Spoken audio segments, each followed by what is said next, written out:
everybody, we are back. We're on chapter 7 called The Law of Compensation. Now, again, we're working on the book, Working with the Law by Raymond Holliwell, and this is a walkthrough of the chapter. I am reading the chapter to you, but we're doing more of a walkthrough. This isn't just me reading to you, but pulling out kind of the meat and potatoes of the chapter.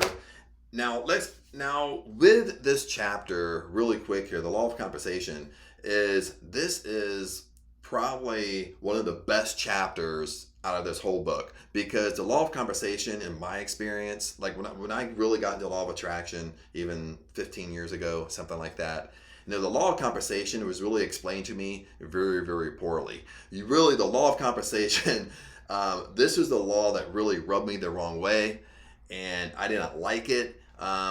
Just usually because when I would listen to other prosperity teachers that would explain it, they would just have a horrible explanation around it. I don't know if it's because they didn't really understand the law of compensation. And I'll give you an example really quick.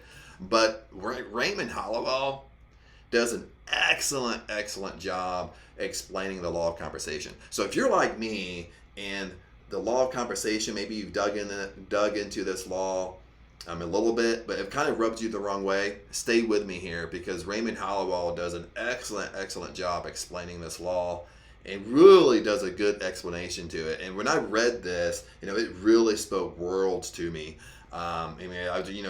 This is a short little chapter, but it just makes me stand there in awe, where you really want to be a better person. You really want to have a better life. And just really be an overall better person to everybody, to yourself, to everybody, your friends, your family. Once you understand this law better. And I'll give you an example really fast with the generic version of the law of compensation. Now, I'm on my phone right now, so even if you go to Google, this is Google's translation, and this is a translation that most prosperity teachers give the definition of the law of compensation. This is what it says. The law of compensation states that your income depends on how many people you serve and how well you serve them. It's always, with this kind of definition, it's always like a money or an entrepreneur. If you're an entrepreneur or you're making money, it's how your income depends on how many people you serve and how well you serve them. That's the law of compensation. I think that's just a generic, where it's really just, compared to Holliwell, when we go through this, really it's just a horrible definition of the law of compensation. And I hate to be negative here. Now, Holliwell always starts off with a quote: "Whatsoever a man sows, that shall he also reap." And this is out of the Bible, Galatians chapter 6, verse 7. I'll read it one more time to you. Whatsoever a man sows, that shall he also reap. So this is the law: you reap what you sow. That's pretty much what he's talking about here. What you sow is also what you reap. The energy you put out is also what you're going to reap back to you. You put out good is going to come back. You put out negative is going to come back to you. So it's basically you reap what you sow. So let's get rocking here. The world owes me a living, you hear. So and right off the bat, he really dives right into this, and he dives right into examples of what people, they complain about. And even back in 1967, when he wrote this book, in his 60s, the 50s, and his 60s, people complaining about the same thing they complain today. The world owes me a living, you hear people say, often with a reckless attitude of determination that they will collect that living in the easiest way they know how. It is current talk on the fireside, across the table, over the radio, and even on a political side. Now remember, since he's writing this book in 1967, it was published in 1967, he brings up the radio a lot of times. Now you kind of fast forward to 2024. Now, most of the time we do listen to the radio, and there's still newspapers, but it's not as popular as it was back in his time. Now, there's media, there's TV, there's internet, there's social media, so we get this. The same thing's going on, we just get it in a different way. And even in political issues, that so-and-so should receive a pension in order that he might live on a sum of $200 per month, more or less. Therefore, the statement is familiar to most of us when we hear it. I don't deserve this, or how unjustly life had dealt me. So these are kind of questions, I don't deserve this. I don't deserve this unhappy life. I don't deserve this happening to me. Or why does this always happen to me? Why is negative things always coming in my life? This is what he's really talking about. He's saying it a little bit confusing, but this is what he's talking about. Or he's saying, how unjustly life have dealt me. How unjust, why did God, give me this life? My life is always negative. This is what he's really talking about. Are common expressions of defeat and failure. So when you have these thoughts and you're saying these thoughts around your life, it's really defeat and failure. Why should that person have more than I'm just as good as he. We hear these remarks again and again. And even here, this is kind of rings a bell to me right here. I'll put it in purple.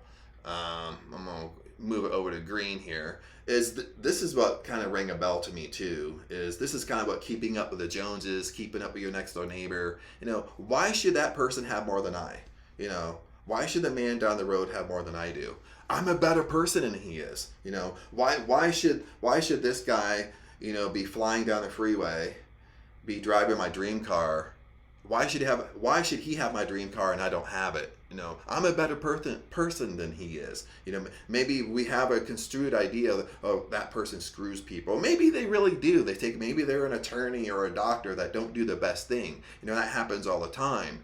But they have your dream car. So you're saying to yourself, why should that person have what I want? I'm a better person. But remember, when we're going through these laws of the universe, the law doesn't play favorites. What I mean? The law doesn't discriminate. Okay, so we're either working with the law because we're knowingly doing it, or we're doing it unconsciously.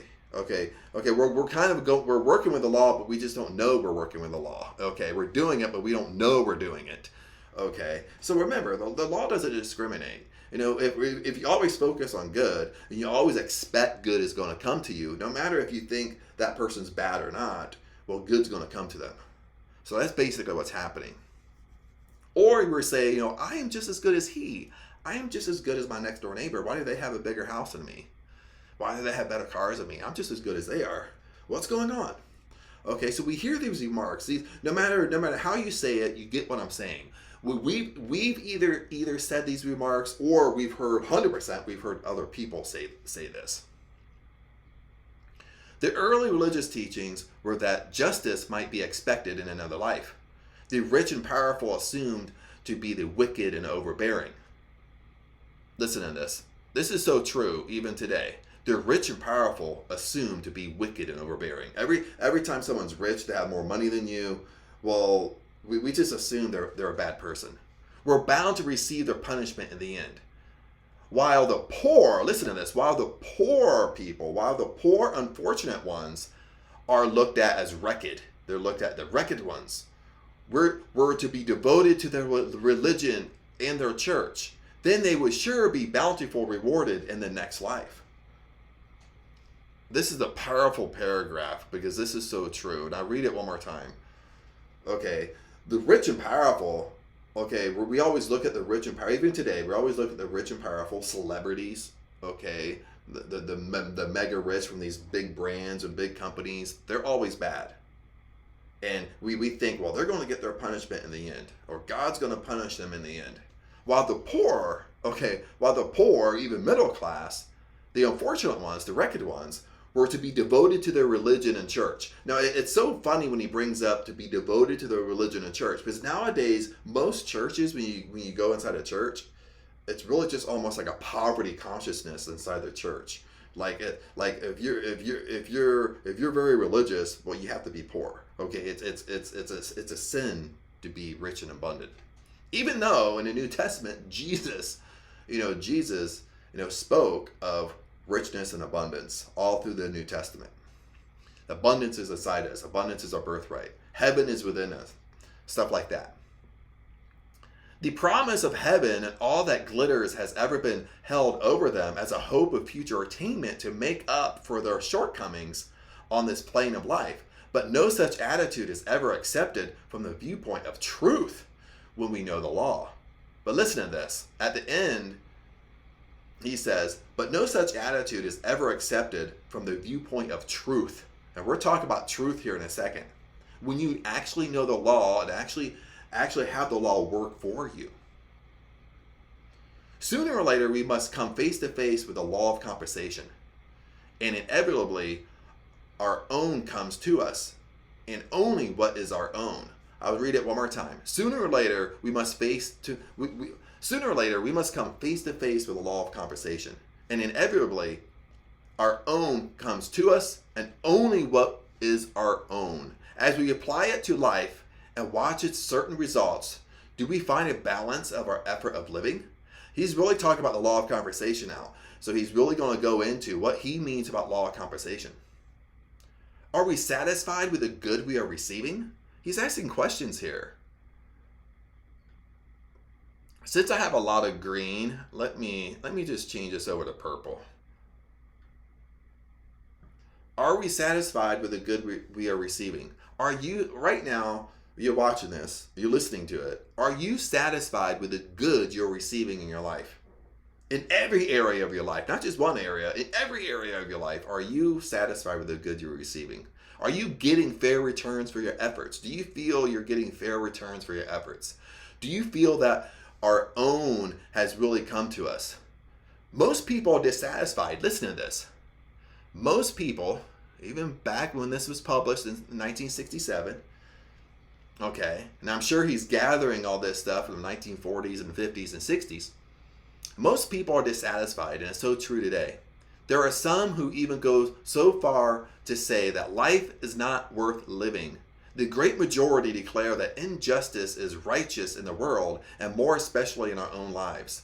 That unhappiness, sickness, and poverty exist through the living. So listen to this. The great majority, right here, the great majority declare, majority of the people, he's saying most people are dissatisfied. Then most people dissatisfied declare that injustice is righteous in the world, and more especially in our own lives. That unhappiness, sickness, and poverty exist through our living. We just think it's just part of life. Or that's what life has just dealt us. We got in this life, I got a bad deck of cards. And that's almost the law of karma. I just think that throughout my whole life. I just think the same negative thoughts, the same negative pattern throughout my whole life. That's really the law of karma. In the study of the laws of truth, we learn to apply them so that they will dissolve all our adverse thoughts and conditions. I love this. To study the laws of truth. What is truth? And I'm going to share this with you a little bit. To study the laws of truth. What is truth? And truth is this. Truth is realizing that abundance is yours. Truth is realizing that abundance is your birthright. Truth is realizing that heaven is within you. The truth is realizing is that the Spirit of God is inside you. If the Spirit of God is inside you, the Holy Spirit is inside you, no matter what your religion is, okay, is abundance is your birthright. That's the truth. The law of supply is at our demand. What is the law of supply? The law of supply is the law of abundance. So abundance is your birthright. Abundance is all around us. That is truth. That is realizing our truth. We learn to apply them so that they will dissolve all our adverse thoughts and conditions. The mistakes of the schoolboy do not come through the wise operation of the law. They come through miscalculation. These mistakes will continue so long as he continues using their law without correction. This is almost like the law of karma. When you talk about karma, the law of karma, what we're saying, these mistakes will continue so long as he continues using the law without correction. Okay, that's the law of karma. You know, it's just the same mistakes, similar mistakes just keep on happening over and over and over and over and over again. These mistakes will continue until he changes his way of using the law. Listen to that. These mistakes will continue until he changes his way of using the law, the laws of the universe, and in this chapter, the law of compensation. He cannot change the law to suit his mistakes, but he must change his use of the law to its correct application. Listen to this. You can't change the law. You can't change the universal laws. You can't change the laws of the universe to suit you. So that's what he's saying. That you must change how you use the law to correct the application in your life. The laws of successful living are the same as the laws of science. I love this right here. The laws of successful living are the same as the laws of science. The supply and the possibility is ever the same and at hand, but it's our problem to change the use or application of the law in order to bring about conditions better than those we have had. The purpose of this lesson is to show you that you can use the law to lift yourself out of the place where you are to that place where you want to rightfully belong. Your right place is where you can enjoy success and plenty. Listen to this. Your right place is where you can enjoy success and plenty. This is natural, as the law intended. Okay, the law intended, the law of compensation, all the laws of the universe, the truth intended you to be abundant. You have the abundance of your birthright.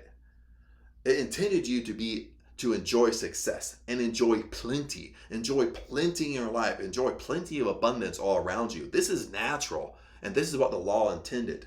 Your failure to realize this is a miscalculation, a mistake. So that's what he's saying. Your failure to realize that abundance is all yours is a mistake. You're thinking wrong. Okay, it's a miscalculation. You're misusing the law. The law does not need to change. Success and prosperity does not need to be made. Listen to this. Success and prosperity does not need to be made. It always is. It's always there. It's always around you. But you, in turn, must change. Okay, it's you. You must change. You must change how you're using these laws. Then your affairs will follow the change.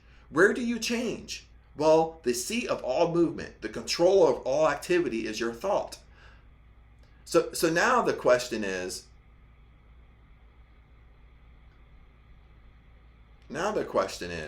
where do you change? So someone's asking, how do you change? Where do you change? You're saying, I can't change the law, but I have to change how I'm working the law. Okay, so where do you change? Well, the seat of all movement, the controller of all your activities is your thought. It's our thought process. It's what we believe, how we're thinking. That's how you change. The key to every man is his thought, says Emerson. Why do prisoners strive to get the warden's keys? That they may gain their freedom in the outer world, because there is no other way out. That's the only, if they want to escape prison, the only way out is to try to get the warden's keys so they can unlock all the doors. Neither can be free of our bonds except through the key, through the right use of our thought. So this is kind of a little metaphor here. It's a metaphor of how a prisoner wants to escape prison. He has to get the warden keys, because without the keys, he can't get out. So then he says, neither can you be free of your bonds except through the key, through the right use of your thoughts, the right use of your mind. The key to successful living is the right adjustments of your thoughts. If your thoughts are constructive and proper, you cannot remain imprisoned. If you are dissatisfied and unhappy, you will be inspired for something better. If you want prosperity and success, but do not strive to change in any way, how can you expect things to be different? A drunk, or an alcoholic never becomes reformed until he decides to stop drinking. If some habit possesses or obsesses you, you are not the master of your life until you decide to change that habit. Listen to this. This is so powerful. This is why I love this chapter. This chapter is so powerful. If some habit possesses or obsesses you, you're not the master of your life until you decide to change the habit.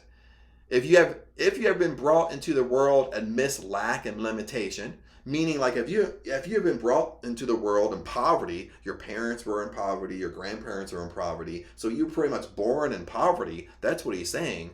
You can never get above it until you change your ideas about it. There are many, many people who live and die never knowing anything different from what has been handed down to them. Now read this one more time. So because he's really talking about if you were just born into poverty, okay, you were born into it, okay? All you know growing up is poverty. All you know growing up is limitation. All you know growing up is struggle, because you've seen your family struggle, your grandparents struggle, your great-grandparents have struggled.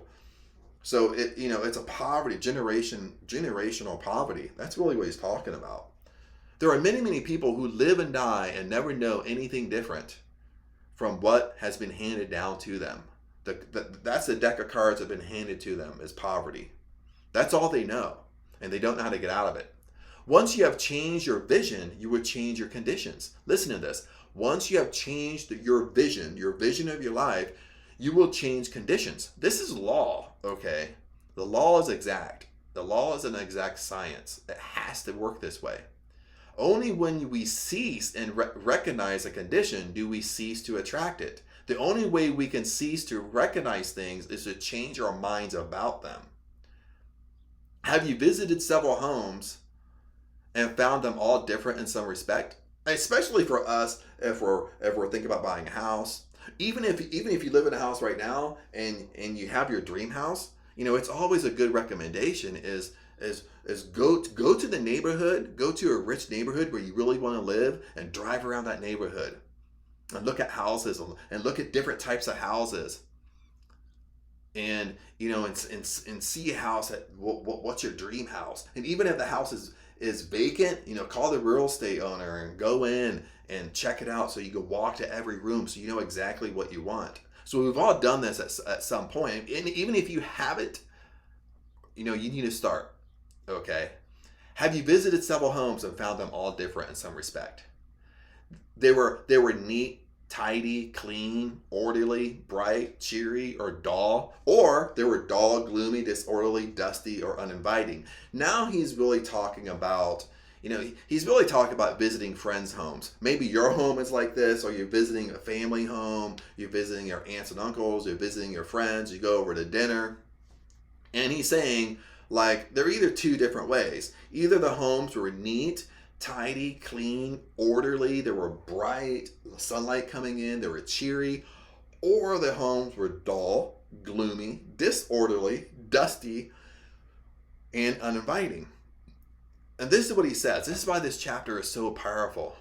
The home is a reflection of the ruling mind. Listen to this. The home, your home, is a reflection of the ruling mind. Its appearance speaks its keeper's mind. Listen to this. Your home's appearance speaks your keeper's mind. So what happens? It's basically the concept of if you have a cluttered mind, a messy mind, a confusing mind, you have a cluttered life. Okay, you have a messy life. So that's basically the connection here. A messy home, a messy mind. If you're working for success, listen. If you're working for success, look at your home. If you're working for success, look at your home first. Look at how you live. If order is the first law, listen to this. If order is the first law, then it must also be your first application. No lack of money is no excuse for a disorderly home. It can be neat and clean even if you are using store boxes for furniture. Listen, no matter if you're living in poverty right now, your home is nothing great to look at on the outside. Okay, even if you have, really, really old furniture, your home still can be neat, tidy, clean, orderly, bright, and cheery. That's what he's saying.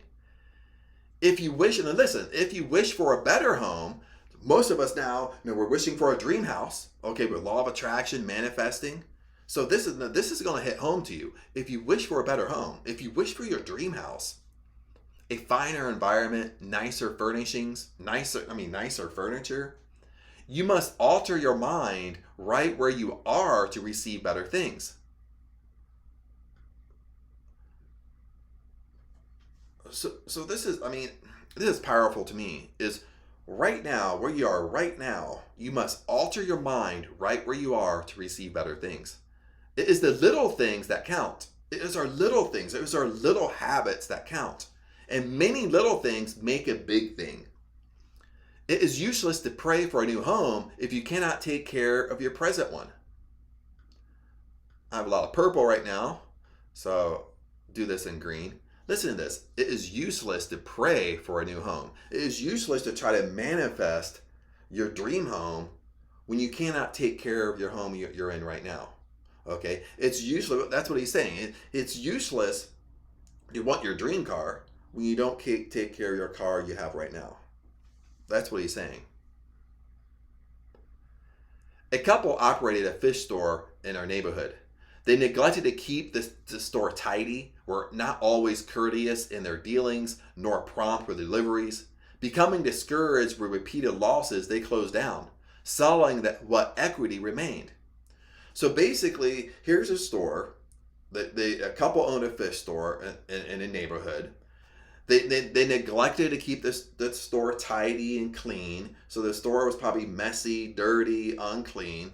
Okay. At the same time, they were not always courteous in their dealings, which kind of means to me a couple things. Either they were mean to customers, or they kind of gave people the short end of the stick. You know, when they say courteous in their dealings, they basically didn't do the best thing for the customers. Kind of try to rip the customers off a little bit. Nor they were prompt with their deliveries, so they were always late with their deliveries. And becoming discouraged from repeated losses because people just stopped coming there. Of course, if this is what's going on with a company, especially in a small town, a small community, well, word's going to get around pretty quick and people's going to stop coming. So becoming discouraged from repeated losses, they closed out, selling the place.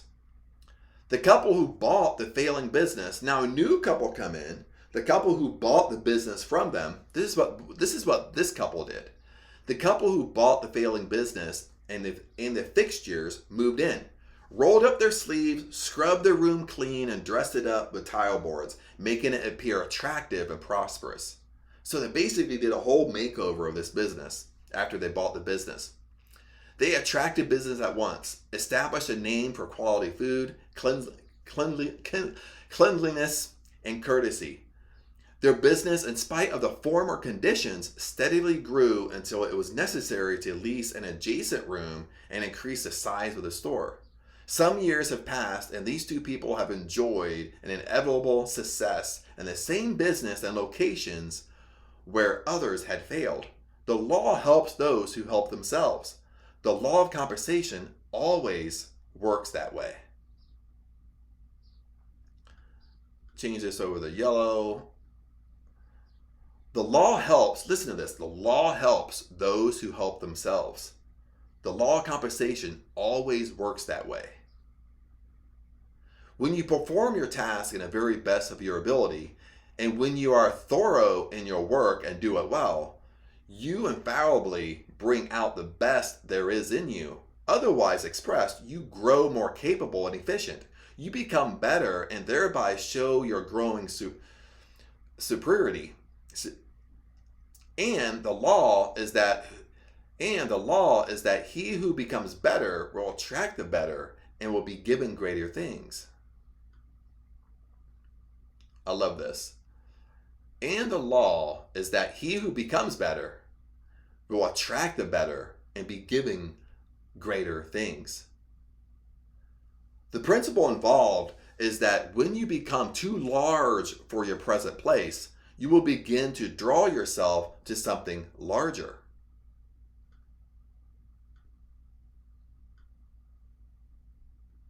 I'll read that one more time. The principle involved is that when you become too large for your present place, you will begin to draw yourself to something larger. And Holliwell will explain himself what he means by this.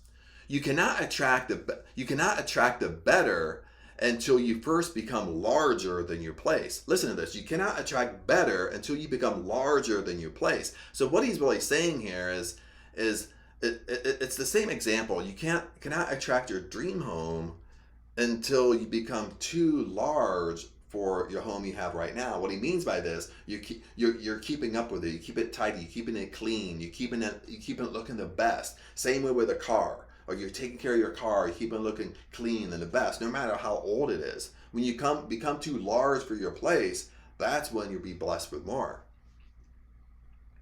You must earn what you receive, or you cannot keep it. If an individual appears to do so, he will not continue, for in accordance with the law of compensation, that person will find his true place. Or, as popularly expressed, like water, he will find his true level. Or, you can't keep a good man down. In truth, the only bar to your advancement is your own unfitness.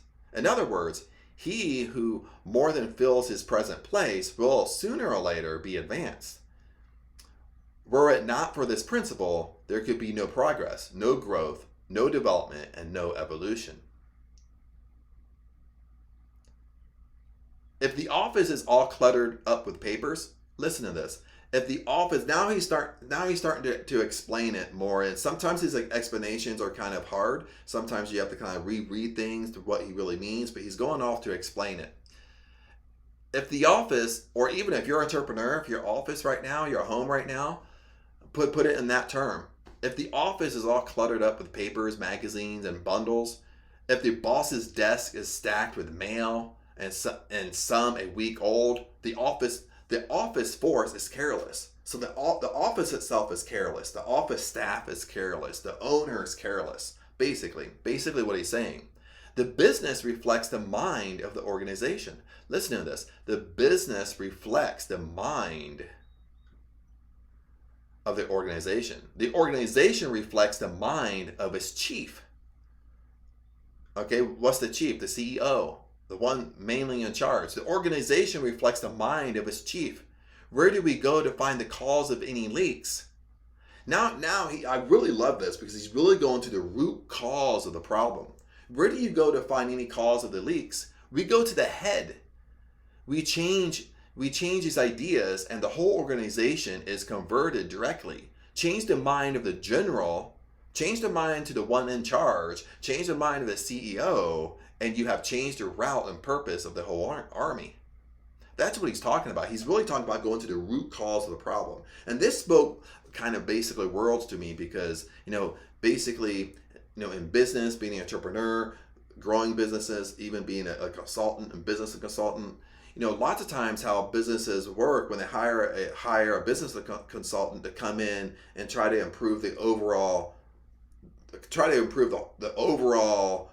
company. What ends up happening is when you're brought in, you're working around such low staff. You're working around supervisors and just managers when you should be working with the CEO, the COO, the CMO, because they're the ones really in charge. That's really going to the root cause of the issue. But instead, when consultants come into a business, they're way down here. They're working way down here with the employees, and they're trying to blame the employees. But you can't change nothing down here. That's why companies never really change, or they just keep on bringing in one consultant over another because that consultant isn't going straight to the root. The root cause is you have to go to the owner in this example, and that's what he's saying. The organization reflects the mind of its chief, the CEO. Where do we find the cause of the leaks? Where do we find the cause of the problem? We find it at the top. At the top, it leaks down. It spirals down. It comes from the top down. It doesn't come from the down up. Okay. To blame your difficulty on outer conditions or on other people is not correct. Listen, to blame your difficulty in outer conditions or on other people is not correct. No matter what you're going through right now, if it's negative, to blame it on something outside of yourself, or blame it on God, or blame it on other people or friends or work, he's saying it's not correct. It is not the law. It is you who are wrong. Listen to this. It is not the law. Okay, it is you who are wrong. Okay, we can flip this many ways. I mean, nowadays, even with manifesting, law of attraction, law of assumption, a lot of people comment and say the law isn't working for them, the manifesting isn't working, this manifesting technique doesn't work. But what they miss is it's not the manifesting technique that's not working, it's them that's not working. Okay, it's not the manifesting technique that's wrong, it's them that's wrong. Okay, you have a snag in your mentality somewhere. Okay, so basically you have a snag in your mentality somewhere. You have a bad habit somewhere that's holding you back. Check back and readjust your ideas. They are creating and bringing forth your conditions. Do men gather grapes of thorns or figs of thistles? Jesus included this law as a supreme factor in his doctrine. Give, and it shall be given unto you. Judge not, that ye be not judged.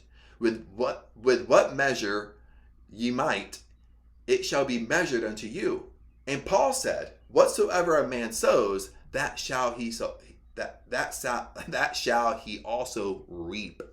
So again, what you sow, you reap. What you sow, what you put out, always comes back to you. That's law. No matter, and the law doesn't discriminate. No matter if it's positive, positive will come back. If it's good, good will always come back. But if it's negative, negative will come back. The law that we reap what we sow is mathematically accurate. Each experience through which we pass operates ultimately for our good. If we attract the unpleasant, it is often because some dormant or neglected phase of our nature needs to be awakened and developed. Listen to this. This is so powerful. If we attract the unpleasant, if you attract something in your life that you don't want, it is often because some dormant or neglected phase or neglected thought of our nature needs to be awakened and developed. Also, we learn from the experience to create something better. Hence, the degree of contentment and satisfaction attained in whatever sphere of life we may dwell is largely dependent upon our ability to use constructively the experiences of our life. For in every case, the law of attraction will only bring what we serve us in our upward development. Listen, the law of attraction will only bring what may serve us in our upward development. So law of attraction will only bring to us what will serve us in our upward environment. And we're going up. We're increasing in life. We're getting better. Okay, we're not going down. We're not getting worse. Okay, law of attraction works to basically get us better. To interpret this law in a simple form, because Holliwell does kind of explain things a little bit, because it's old and because this was published in 1967, so he uses words in a different way and explains it kind of weird sometimes. To interpret this law in simple form, it should be stated that whatever we attract, we require, and whatever we need is always good. This is correct attitude to adopt because all experience is for our good, and we must be able to see it in that light.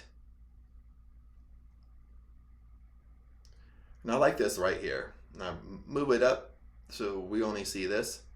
Listen to this. To interpret this law in simple form, it should be stated that whatever we attract, we require. So whatever we attract, the law don't discriminate. We reap what we sow. So we already put out that thought. Whatever we attract comes back to us. And whatever we need is always good. Listen to this. This is really where he gets to the meat and potatoes of law conversation. Whatever we need is always good. Okay, we should always be thinking good. For ourselves, for other people. Even when we think about somebody else, we think about the good side of them. We don't pull out the negative. Okay, we're always in a bad habit of that. This is the correct attitude to adopt because all experience is for our good. So we must always think good. We must be able to see it in that light. While pursuing this practice, you may not always secure the precise form of results desired. But you will steadily build up your mind and character in harmony, beauty, and strength, because all such effort to realize the ideal is highly constructive and develops in you the very qualities and conditions repeatedly pictured in your mind. Clear, strong, positive thought along ideal lines, the wonderful preventive of morbid mental states and negative thinking, which leads to misdirected actions and conditions of weakness, misfortune, discord, and trouble. By constantly trying to meet and to deal with everything on its side and to use the good it may contain to promote improvements, you're given the whole attention to the ideal and cooperating with the law's fundamental purpose. Crowd out all inferior thoughts by superior thoughts, evil thoughts by good thoughts, ugly thoughts by beautiful thoughts, distressing thoughts by by pleasant thoughts, and you will begin to overcome the growth of all negative and confused states of wrong and discord. Now he's going into application. He's telling you how to do this. Crowd out all inferior, all negative thoughts with superior thoughts. Evil thoughts by good thoughts, ugly thoughts by beautiful thoughts, distressing thoughts by pleasant thoughts, and you will begin to overcome the growth of all negative and confused states of wrong and discord. This is really the law of compensation. In other words, learn to think constructively of all persons, all things, all events, and all circumstances. This is where it really kind of, I really love this chapter, because in other words, what he's saying, learn to think constructively. Learn to think good. Learn to think good thoughts of all persons, all things, all events, and all circumstances. This is our main goal, is we think good across the board. And praise them for the ideal point of view.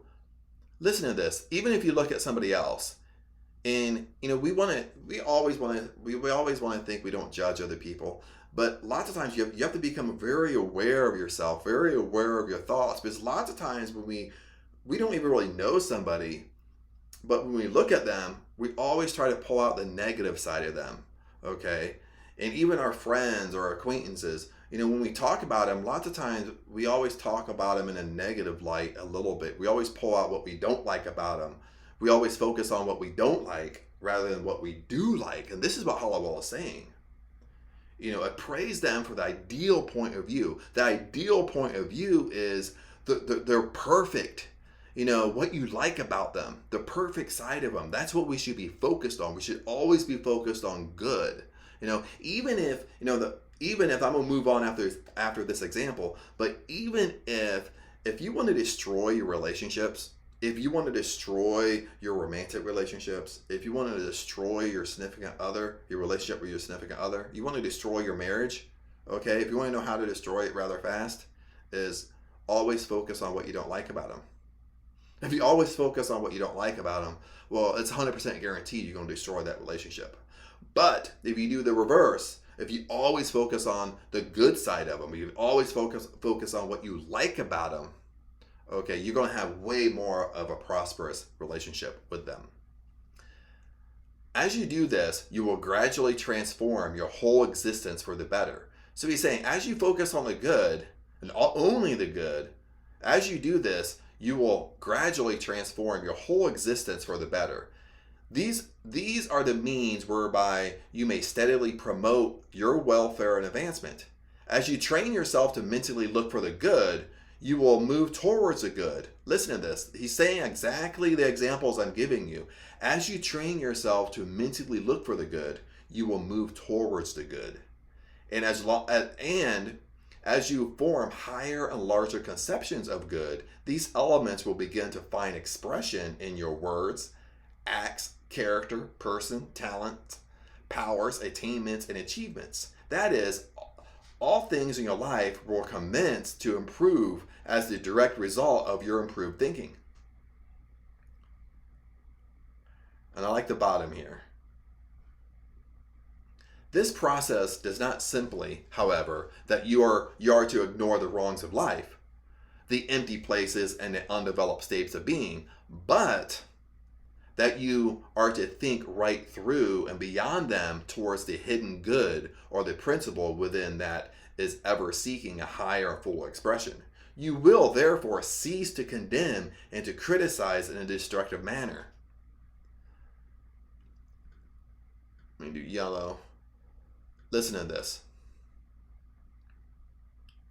You will therefore cease to condemn and criticize in a destructive manner. So no matter what's coming into your life, no matter what roadblock, no matter what we want to call it, maybe you have an issue with another person, maybe you hate your boss at work, maybe it's just something negative is happening into your life. What you need to train yourself to do is, this is what he's saying, you will therefore stop condemning and criticizing the negative things coming into your life, the negative people coming in. Stop criticizing, stop condemning and criticizing that. Stop thinking negative around that stuff. Stop speaking it out loud. Stop doing this stuff. Instead, you will seek to bring out the good in yourself and others. So this is what you must do. You will seek to bring out the good in yourself and others. So this is what he means by focusing only on the good. You will seek to bring out the good in yourself and in others, and to discover and develop the greater possibilities everywhere. Whatever we possess today is our just reward. So whatever is going on today in your life is your just reward. Okay? If you feel like your life is negative, if you feel like you have unwanted things in your life, unwanted things going on, well, in essence, what he's saying is you caused that. And you caused that by your repetitive thoughts. Very often, it does not make us happy. We are dissatisfied with it, but still it remains ours. So listen to this. Whatever we possess today is our just reward. Very often it does not make us happy. We are dissatisfied with it, but it still remains ours. This fact would prove hopelessly discouraging were it not for a great truth that teaches us how to be free from every difficulty. So this is what lots of times, this is what we want to really know. How to be free from every difficulty. Released from all bonds. Absolved from every debt. If you want success in a living life, you must exercise an intelligent discrimination of your thoughts.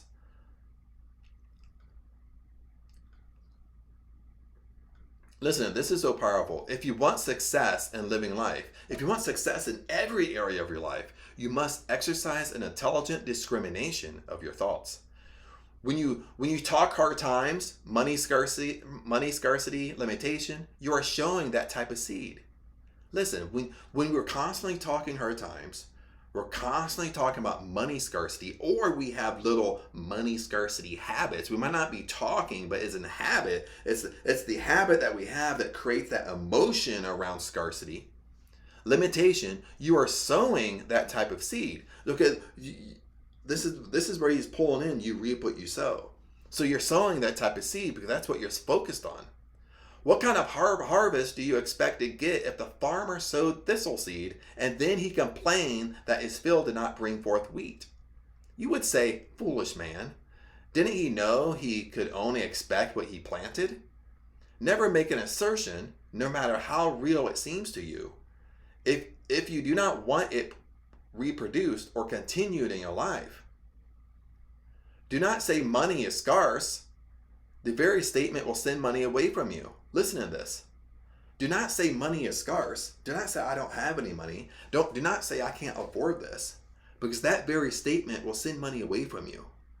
Then this can even be embedded thoughts, like when I say when we have scarcity habits. You know, lots of times, I'll give you an example of a scarcity habit is that you got to eat with a friend, and maybe you have to go up. It's a place where you have to go up and actually pay for it, and you don't know you haven't really discussed who's going to pay, or you're going to split, what's going on, and you kind of hold yourself in the back. You know, you kind of maybe sometimes you slowly move in the back and let your friend kind of step up front to pay for it. That's a scarcity habit. Maybe you're really slow at reaching for your wallet. You know what you're doing. That's a scarcity habit. You want somebody else to kind of jump ahead of you. Maybe you're really slow getting in your purse, because you want somebody else to jump ahead of you. So these are scarcity habits. You might not be saying it out loud, but that scarcity habit we have basically brings a whole emotion over you that you don't have enough. Okay, abundance isn't yours. So that's another way to think about it. Do not say money is scarce. The very statement will send money away from you. Do not say times are hard. This will tighten your purse strings so tight that even God will not be able to slip in another coin. Do not say you are not loved or not interested in other people's lives. Truly, you will lose their interest and their love. So watch your speech. People say this stuff. Be aware of what you're saying. People talk, they talk to themselves, but they're not aware of what's coming out of their mouth. The spiritual supply from which the visible comes is never depleted. Listen to this. This is laws of abundance right here. Abundance is your birthright. This is a law of supply. The spiritual supply, he's talking about the law of supply, the law of abundance, from which the visible comes is never depleted. There's never a time where it's not enough. There's always abundance. It never runs out. It is with you all the time. It will yield according to your demand upon it. It is not affected by your ignorant or blind talk or lack or loss. Only you are the one affected. And you control your demonstration with your thought. So we control everything with our thought. Again, good or bad, because remember the law operates, there's always an opposite. Okay, if there's a hot, there has to be a cold. There's a positive, there has to be a negative. So everything is controlled by our thought. The unfailing resource is willing to give. It has no choice in the matter. If you continue to pour out your thoughts into this substance, this will prosper you. Turn the energy of your mind upon ideas of plenty, ideas of abundance, love, happiness, joy, health, and they in turn will appear. That is law. It has to come to you. If you want a better home, listen to this. If you want a better home, if you want your dream house, okay, this is what he's talking about. You want your dream house. That's an intention. That's what you want to manifest. Make the one you have as nice as you can. If you want new furnishings, new clothing, don't condemn or belittle what you have, but enjoy them to its fullest. If you want a position or a new one, he's talking about you want a new job, a new career, get yourself in readiness to fill that position or improve the one where you are. Hence, your failure to meet your demands of life is not a failure of the material. It is but failure within yourself of the lack of understanding or the lack of application. So here he's talking about the law. Okay, the law of compensation. Hence, your failure to meet your demands, your failure to manifest what you want, okay, your failure to get what you want, to get your intentions, to have a successful life, is not a failure of the material. It's not a failure of the material world. It's not a failure of your 3D world, whatever you want to say. It is but a failure within yourself of lack of understanding or lack of application. So lack of understanding how the laws work. That's what he's talking about. That's why I said even in other chapters, it's always from the within out. No matter what your problem is, the law can work it out. Listen, now he's flipping it to the positive. No matter what your problem is, no matter what you're going through right now in your life, the law can work it out. And remember, law is another word for God. But you must adjust your thinking to work with the law. Do not expect that just in a few moments or a few applications, you will realize a full consciousness of plenty. And I love when Holliwell bring this up because nowadays it's really, we kind of get roped into immediate gratification. And this is the same thing with law of attraction, law of assumption, all these manifesting techniques, is that people want to do these techniques for 3 days and it doesn't work, and they blame the technique and they wonder why it's not working, but they only did it for a few days. So this is what he's really talking about. Do not expect that in just a few moments or a few applications, so you did something just a few times, do not expect it to work. That's what he's saying. A builder does not erect a beautiful spear or a dome to $1 million cathedral without foundation. So you have to really work on your foundation. That's what he's talking about. You have to put in some time. You have to put in a little bit of effort to know this material. He must first have support to hold that spear aloft. He builds walls and cross braces to hold each wall, and each wall is built slowly and perfectly stone by stone. You must realize that by working and proving the law, and this is where he sums it up here. You must realize that by working and proving the law, you do so step by step, and with each step bringing you closer to your goal. So you're improving slowly along the way, because really why we're doing this slowly, because we're really changing our deep-rooted beliefs here. Okay, remember, our deep-rooted beliefs that we have been formed ever since we were about 6 or 7 years old. All psychologists agree with that. All of our deep-rooted beliefs are formed by the time we're 7. So if you're 30 years old right now, well, your beliefs, your deep-rooted beliefs, you've had since you're 7 years old. That's what you're trying to change. Okay, that's what you're trying to improve upon. In Philadelphia, a man boasted that he was a success. He rose above his competitors. He drove them off the street, some of them out of business. He founded his business upon competition. But I learned only recently that his business had dwindled down to a place where he was forced to close out and move to a smaller town. The law of compensation works slowly but surely. Listen to this. The law of compensation works slowly but surely. One cannot build upon the substance or the virtue that another has created. You can only build on in which you create. Listen, you can only build upon what you create. Okay, what he's talking about there's no such thing as competition. There's only creation. Don't get involved with competition. When you get involved that there's competition, is that what happens? You squeeze the life out of abundance. What that really means is you really don't believe, if you're really competitive, you really don't believe abundance is for all. Abundance is for everyone. So you can only build on what you create. Competition is business, and business is a rivalry or strife for two or more people. Fearing there is not enough for all. So basically fearing what I just said, fearing that abundance is not enough. Abundance isn't for everybody. Abundance is only for a few people. They fight with one another to get all they can. Don't fear your neighbor is getting more out of life than you are. Listen to this. This is so true. We do this in so many areas. Don't fear your neighbor is getting more out of life than you are. Don't fear that your neighbor has a better house than you, getting more than you are. Okay? Don't fear that you need to rush into trying to get your dream house. Your dream house will come to you in due time. It's always going to be there. Abundance is always yours. Don't try to compete with anyone or anything.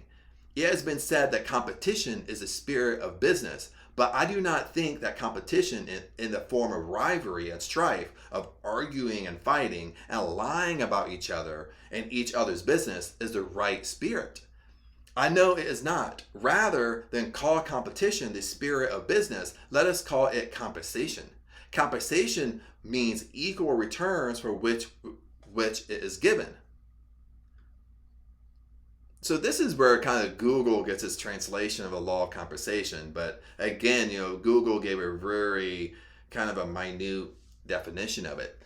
Compensation means equal returns for which is given. It means a balance of that quality of service that is extended to another. I am certain that if you conduct your life, now he's talking about your whole life. I'm certain that you conduct your life, which is your business, along the path of compensation rather than competition, you will find it more enjoyable to compare your quality and service with another. The better your service, the greater the reward. I love when he's talking about this down here. The better your service, okay, now service could mean anything. The better the good, okay, when you're seeing, remember, before he talked about, earlier in this chapter, he talked about always focus on the good. Okay, always focus on the good about yourself. Always focus on the good about other people. So this is what he's talking about. The better your service, the greater the reward. The more business you attract. If you follow this law, you will find that it is the golden rule in any life or in any business. You will be certain to succeed no matter if there are other so-called competitors seeking business on the same block. If you are not succeeding, if you lack any good, look more closely to the cause. Listen, about your life right now, if you are not succeeding, if you lack any good, look more closely. Be aware of the cause. Be aware of what you're doing. Be aware of your thoughts. Be aware of the small little habits. Okay, be aware. It's about awareness. And remember, it is not on the outside. It is somewhere within. It's not on the outside of you. It's not in your 3D world. It's within you somewhere. It's a bad habit, a bad thought. It's within you somewhere. It's a deep-rooted belief that we have that's holding us back. See where you fail to use the law correctly and where you fail in your consciousness to think rightly. There are 3 points common in everyday life where one fail into a snare and delusion. And this is where he gives you 3 points here. What color am I on?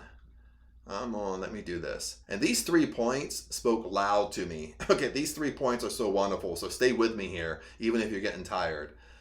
There are 3 points common in everyday life where one may fail into a snare and delusion. Okay, so he talks about 3 points where we fail.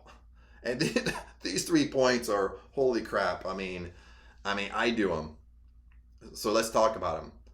First, the first point, do not expect something for nothing. Again, do not expect something for nothing. Does that make you feel good, pleased, when you get something without paying for it?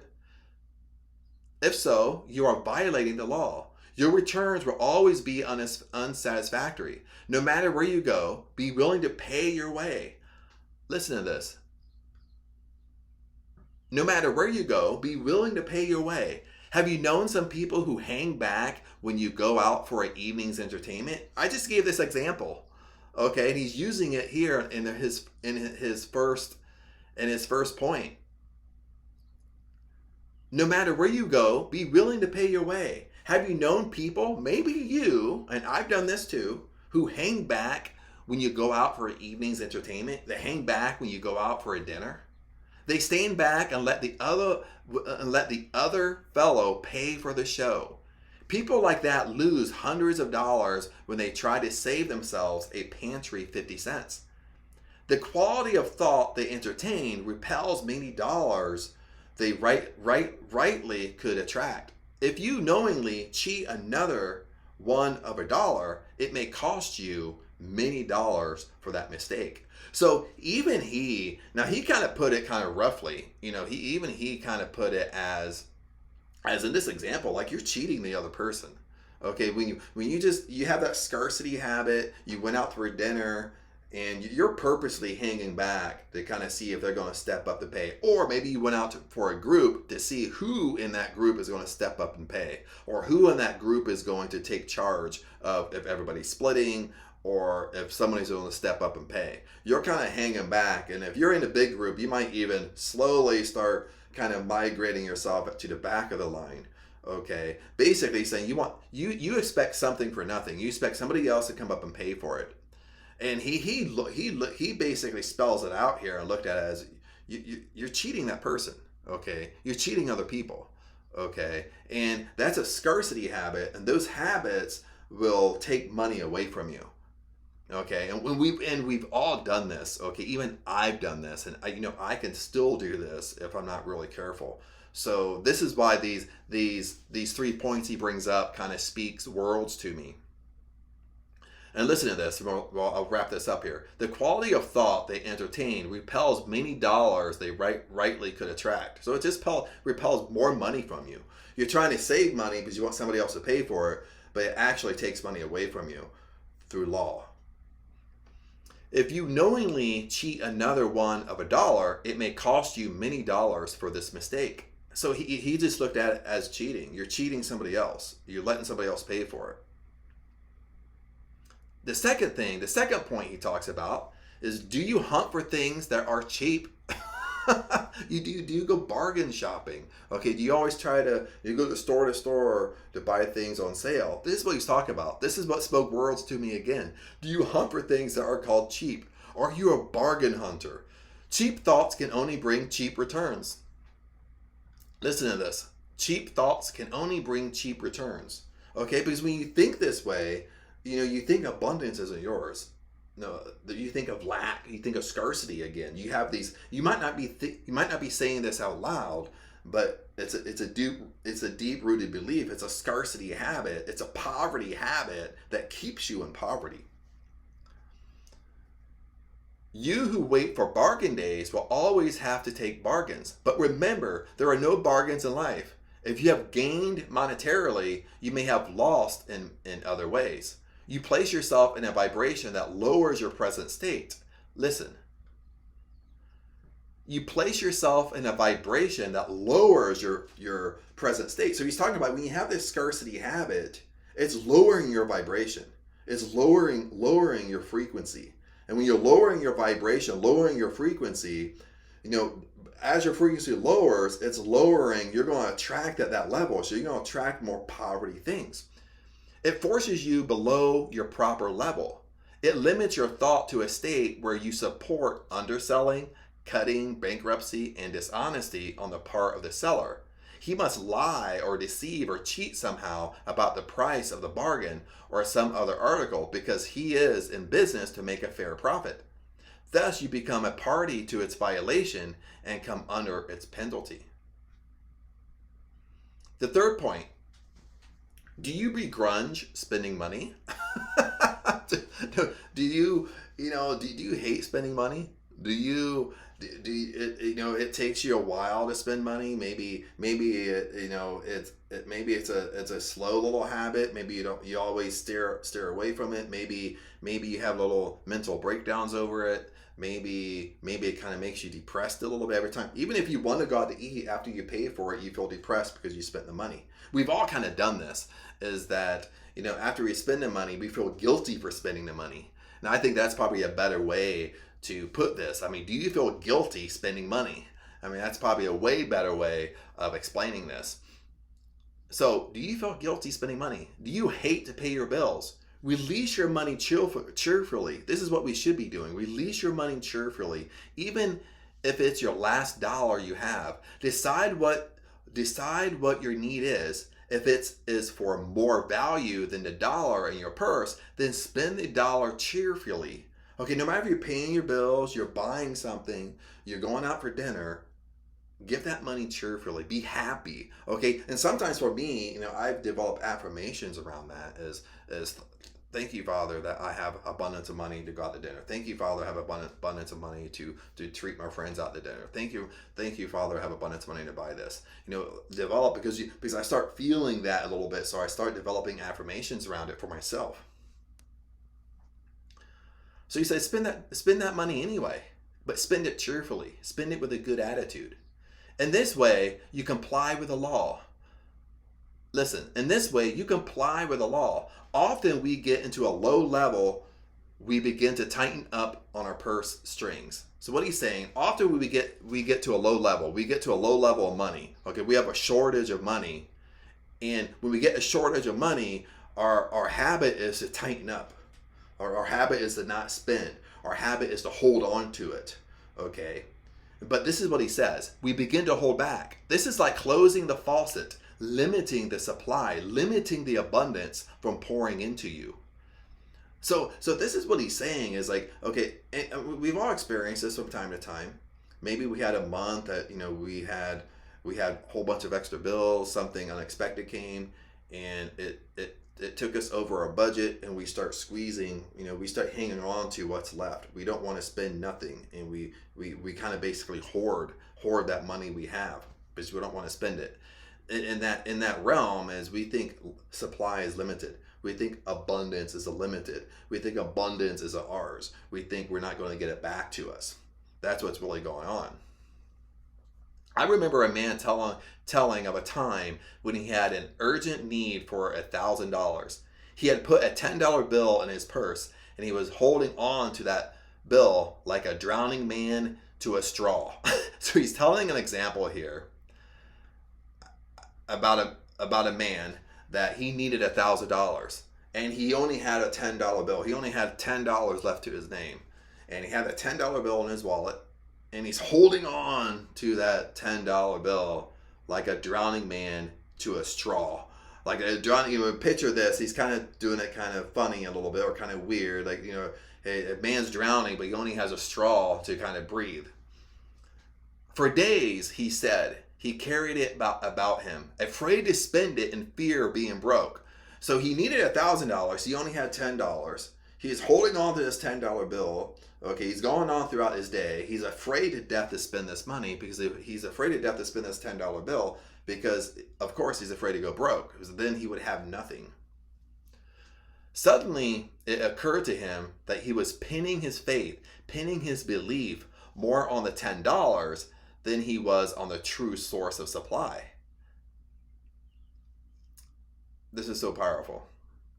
We read this. Suddenly it occurred to him that he was pinning his faith, pinning his belief more on the $10, more on that $10 bill than he was on the true source of supply, the true source of abundance. What's the true source of supply and abundance? Is God. God is law. He was closing his faucet with a mere $10 bill. It had grown to become a fearful obstruction. When he realized this truth, when he realized what he was doing, he sat down at once and mailed the bill to a nearby church. So once he was aware of what he was doing, once he was aware he was so attached to this $10, he was so fearful to spend it, he basically sat down, mailed a $10 bill to a nearby church. And following the release of the bill, abundance began to flow into him. Before this week was out, he received his $1,000, enough to pay the month's obligations. He added, "Never since has supply failed to flow to me, and I learned my lesson." So you basically learn the lesson, because this is kind of like the law of karma here. We do these bad habits over and over and over and over and over again, and we don't get off the cycle. And we're scared to death to break the cycle too at the same time. And this really spoke loud to me, because sometimes I'll have money. Right now, maybe I have a few $100s in my wallet. But then I'm thinking, well, I'm gonna go back to Thailand in a couple months here. But then, when I go out, I'll kind of have an urge, I need to hang on to this money. I need to hang on to this money. But once you feel that urge, like you need a hoard, you're attached to it, you can't, that's when you need to spend. That's when you need to, because abundance is yours. Abundance is always coming to you. The law inevitably produces its own exactness as a rule of action. It is a divine law and tolerates no violation. Listen to this. The law inevitably produces its own exactness as a rule of action. It is a divine law and tolerates no violation. So you can't violate the law. The law is. It's exact. That's why they call it. It's an exact science. It does not bring forth figs from thistles. If man misuses the laws of harmony, health, and supply, the law of compensation becomes manifest. We are free agents to choose the method of procedure in life. The law is infinite, and through its expressions, all things are possible to us. Every time we choose a good thought, we make a good investment. So we should always think good. And this is the whole concept of the chapter. The whole concept of law of compensation is always think good. Think good to yourself. Think good about your life. Think good about your conditions. Think good about other people. Pull out the good. What is life giving you today? There's a question to you. What is life giving you today? Is it giving you health, happiness, and abundance? Or is it giving you sickness, misery, and lack? Whatever it is your own. It is your own doing, no matter what's coming to you. Health, happiness, abundance, that's your own. Or is it giving you sickness, misery, and lack? That's your own too. It belongs to no one else but you. You make your investments, and you are daily enjoying the profits or losses. If you are dissatisfied with your investment, it may be wise for you to know what you invested. Only your own can come to you. Listen to this. Only your own can come to you. Only your own deep-rooted beliefs can come to you. Only your own secret thoughts can come to you. Okay, this is what he's really talking about. Only your own can come to you.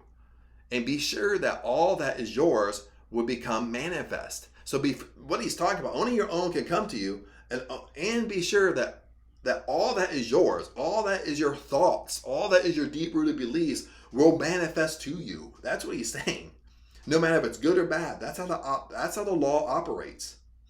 It doesn't discriminate against anybody. It is your responsibility. No other person may share it. Your own and all your own will come to you. And he ends it with this quote: I rave no more against time or fate, for lo, my own shall come to me. John Burroughs. And that's the end of chapter 7, my friend. And the law of compensation here, this was one of, I think Holliwell did an excellent job going through the law of compensation. Because like I said in the beginning, the law of compensation, when any time a prosperity teacher talks about the law of compensation, I hate to be negative, but they really do a dissatisfactory job explaining it. They really go off the Google translation, and they try to spin it in more of a way like if you're a business owner or entrepreneur. And this law of compensation has always kind of moved me the wrong way. Always kind of made me think the wrong way. It always had a little bit of bitterness in me because it was just never explained very well. So I think Holliwell, probably Holliwell, is probably the best person who really explained the law of compensation.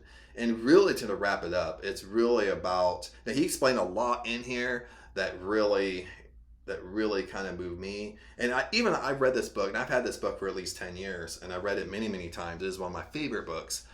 But each time I read it, I'm at a different stage in my life, different area of my life.